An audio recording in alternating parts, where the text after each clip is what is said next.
capítulo 25. O Senhor Deus falou com Moisés no Monte Sinai e mandou que ele desse ao povo de Israel as seguintes leis.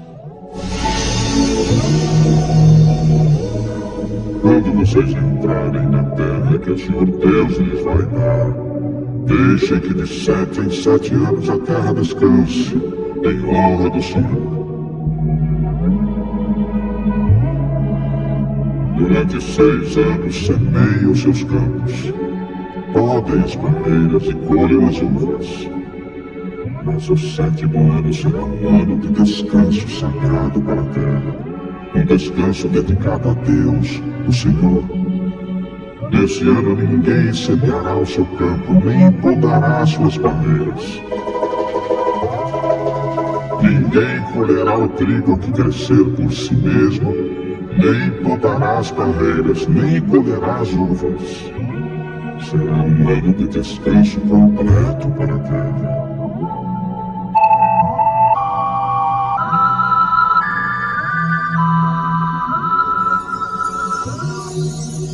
Os campos não serão semeados, mas mesmo assim produzirão bastante para alimentar todos os israelitas, os seus escravos e as suas escravas, os seus empregados, os estrangeiros que vivem no meio do povo e também os animais domésticos e os animais selvagens.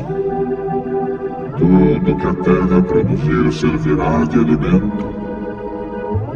Contem 7 semanas de anos, isto é, 7 anos vezes 7, o que dá um total de 49 anos.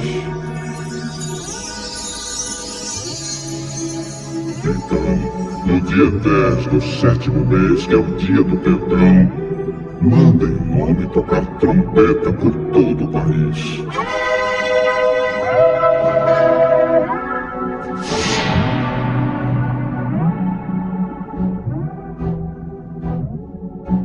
Por esse ano, que vem depois de cada 49 anos, é o ano sagrado da libertação, em que vocês anunciarão liberdade a todos os moradores do país.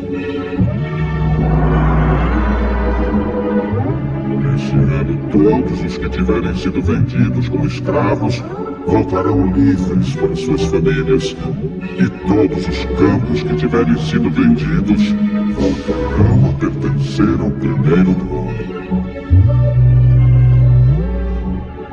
Nesse ano ninguém semeará os seus campos, nem colherá o trigo que crescer por si mesmo, nem podará as palmeiras, nem colherá as uvas. Pois o ano da libertação é sagrado para o povo, e nele todos se alimentarão somente daquilo que a terra produzir por si mesma. No ano da libertação, todas as terras que tiverem sido vendidas voltarão a pertencer ao primeiro dono. À venda ou na compra de terras, não explorem os outros. O preço será calculado na base do ano da libertação, pois o que se vende não são, de fato, as terras, mas as colheitas que elas produzem.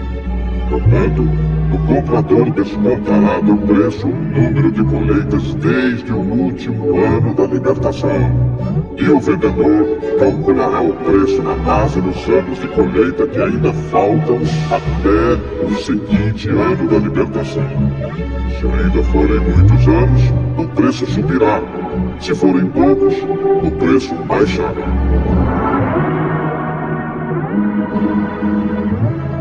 E ninguém explore os outros.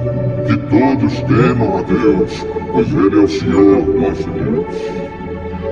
Obedeçam a todas as leis e mandamentos de Deus para que vivam em segurança na terra que vai ser de vocês. Ela produzirá suas colheitas, haverá bastante comida para todos, e todos viverão em segurança. Mas alguém é capaz de perguntar como é que haverá comida durante o 7º ano, quando ninguém vai semear nem fazer a colheita? A resposta é que Deus abençoará a terra, e no sexto ano ela produzirá colheitas que serão suficientes para 3 anos. Quando vocês semearem os seus campos no 8º ano, estarão comendo daquilo que colheram no 6º ano, e haverá bastante para comerem até a colheita do 9º ano. A terra é de Deus, portanto, ela não será para sempre daquele que a comprar. Deus é o dono dela, e para ele nós somos estrangeiros que moram por um pouco tempo na terra dele. Assim, quando um terreno for vendido, o seu antigo dono será o primeiro a ter o direito de tornar a comprar. Se um israelita ficar pobre e precisar vender uma parte das suas terras, o seu parente mais chegado deve tornar a comprar o que ele vendeu.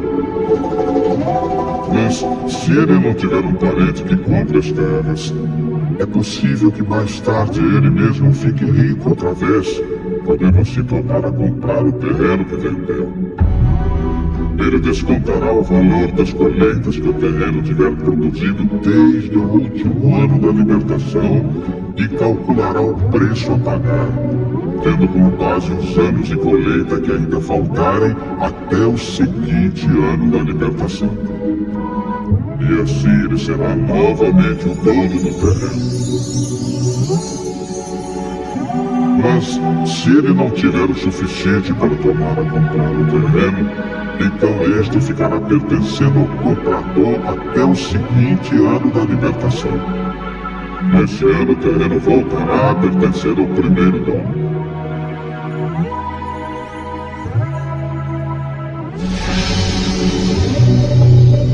Se um homem vender uma casa que fica numa cidade protegida por muralhas, ele terá o direito de tornar a comprar a casa até um ano depois da venda.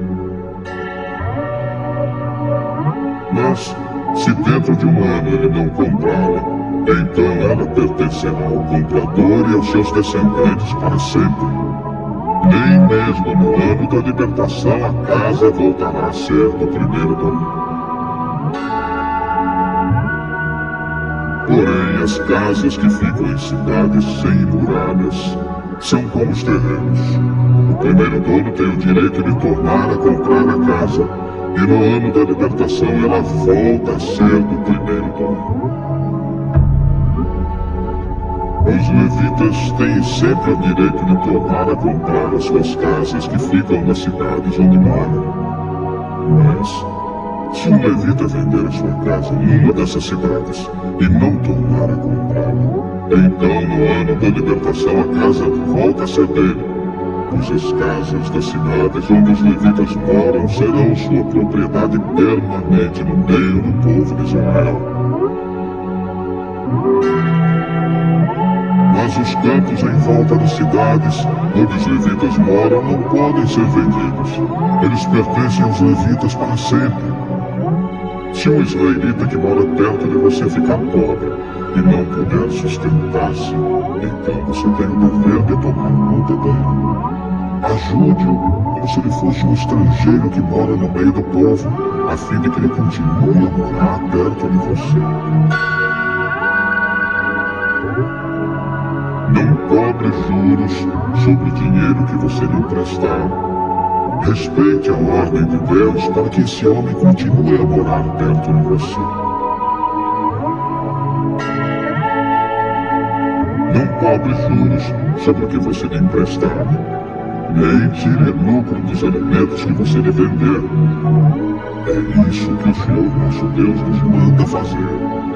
Foi Ele quem nos tirou do Egito para nos dar a terra de Canaã e para ser o nosso Deus. Se um israelita que mora perto de você ficar tão pobre que chegue a ponto de ter de se vender a você para ser seu escravo, não faça trabalhar como escravo. Trate-o como se ele fosse um empregado ou um estrangeiro que mora com você. Ele trabalhará para você até o ano da libertação. E nesse ano, Ele e os seus filhos irão embora e voltarão para sua própria família e para as terras dos seus antepassados. Os israelitas são escravos do Senhor Deus, que os tirou do Egito. Eles não deverão ser vendidos como escravos. Portanto, não os trate como crueldade, mas respeitem a ordem de Deus. Se precisarem de escravos ou escravas, vocês poderão comprá-los dos povos vizinhos do seu país. Também poderão comprar os filhos dos estrangeiros que moram no meio de vocês. Essas crianças que nascerem na terra de Israel poderão ser compradas como escravos, e os seus donos poderão deixá-los como herança aos filhos, a quem esses escravos deverão servir a vida inteira. Mas um israelita não pode ter outro israelita como escravo, nem pode tratá-lo com crueldade. Pode acontecer que um estrangeiro que vive no meio do povo fique rico e que um vizinho israelita fique pobre e se venda como escravo a esse estrangeiro ou alguém da família dele. Nesse caso, depois de vendido, o israelita tem o direito de ser comprado de novo. Um irmão, um tio, um primo ou outro parente chegado poderá comprá-lo. Ou, se ganhar bastante dinheiro, ele mesmo poderá comprar a sua liberdade. Ele e o homem que comprou combinarão o preço que deverá ser pago de acordo com o número de anos desde o ano em que ele se vendeu até o seguinte ano da libertação. O cálculo será feito tendo como base o salário que um empregado recebe.